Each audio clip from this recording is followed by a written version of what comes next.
Bismillahirrahmanirrahim. Alhamdulillahirabbil alamin. Allahumma shalli wa sallim wa barik ala sayyidina Muhammad wa ala alihi sayyidina Muhammad. Terkadang kita mengeluarkan kata-kata buruk kepada anak kita akibat anak kita ini tidak menuruti nasihat kita sebagai orang tuanya. Sebagai contoh, kita menasihati anak kita dengan niat yang sangat baik. Nak belajar. Tetapi anak kita tidak mau belajar, bahkan main, malas dan sebagainya. Sehingga orang tua ini emosi secara nggak sadar. Nah, saat kita emosi, di bawah alam sadar kita berkata buruk terhadap anak kita. Nak, kalau kamu tidak belajar, jadi gembel kamu. Perkataan ini ternyata secara syariat bernilai sangatlah fatal.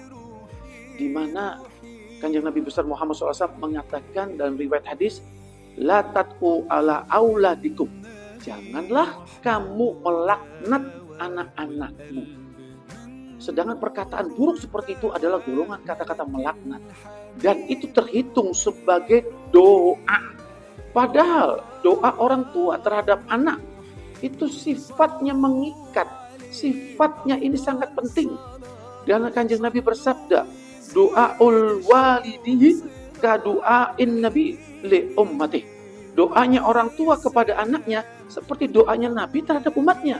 Dan kita paham, Nabi besar Muhammad SAW kalau sudah doa untuk umatnya pasti diterima oleh Allah Subhanahu Wa Taala.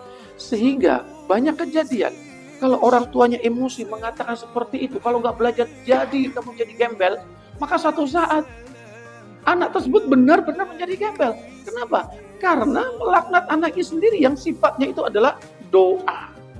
Sehingga mari kita hindari ucapan melaknat anak kita dengan perkataan buruk walaupun kita ini sedang emosi. Apa yang kita lakukan? Ikuti para ulama, ikuti para orang alim. Di mana kalau anak-anak dari orang-orang alim tersebut yaitu bandel, tidak menasihati orang tuanya, maka orang tuanya tersebut justru mengatakan tidak melaknat tapi mengatakan Allah yahdi. Yaitu apa? Semoga Allah memberimu hidayah. Kita paham, kalau ucapan itu kita keluarkan dengan kita mengatakan semoga Allah memberimu hidayah. Hidayah dari Allah adalah petunjuk. Dari Allah adalah petunjuk yang terbaik. Allah akan pasti memberikan yaitu petunjuk untuk anak kita ini selamat, mulia, bejo dunia wal akhirah. Sehingga itulah sepantasnya harus kita keluarkan. Kalau kita ini emosi kepada anak kita hanya mengucapkan Allah yahdi seperti itu. Ada satu kisah. Seorang ibu yang kaya yaitu mempunyai anak, kebetulan anaknya ini agak aktif, hiperaktif seperti itu. Ya, kadang-kadang bermain bola di rumahnya juga pecah barang-barang tertentu. Ibu ini kadang pernah pulang dari luar negeri beli barang kristal yang mahal, tanpa sengaja anaknya itu bermain dan memecahkan kristal yang baru saja dibeli. Berantakan, hancur. Dan ibu itu karena emosinya, karena mahal benda tersebut mengatakan, nah, kamu tahu nggak memecahkan barang seperti itu yang mahal? Kamu tahu rasanya kalau seandainya tulangmu patah seperti kristal yang kau pecahkan tersebut.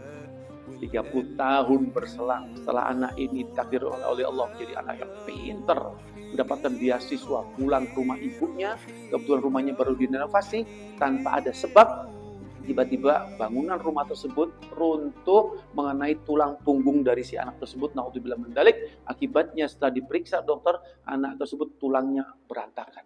Setelah ibu itu mengetahui, ibu itu teriak histeris, mengingat kejadian 30 tahun yang lalu dengan mengatakan, nak, bagaimana kamu tahu rasanya kalau engkau tulangmu patah-patah, sebagaimana engkau memecahkan yaitu perhiasan kristal ibu yang pecah-pecah tersebut. 30 tahun, ternyata baru kejadian setelah ucapan ibu tersebut. Sudah tidak bisa berubah. Ini akibat laknat dari ucapan ibu tersebut kepada anaknya. Apakah kita mau seperti itu menimpa anak kita? Tentu tidak. Maka dari itu, mari kita gunakan nasihat para ulama. Yaitu setiap kita diganggu oleh anak kita emosi, hanya ucapan yang baik. Ucapkan yang baik kepada anak kita, sesuai perintah Kanjeng Nabi, yaitu jangan melaknat anak kita. Dengan mengucapkan, semoga Allah memberimu hidayah. Allah yahdi. Wallahu a'lam. Semoga Allah selalu bisa memberikan kita taufik dan hidayah, agar bisa hanya berucap yang baik kepada anak kita. Subhanallah wa bihamdika asyhadu an la ilaha illa anta astaghfiruka wa atubu ilaik. Assalamualaikum warahmatullahi wabarakatuh. Ini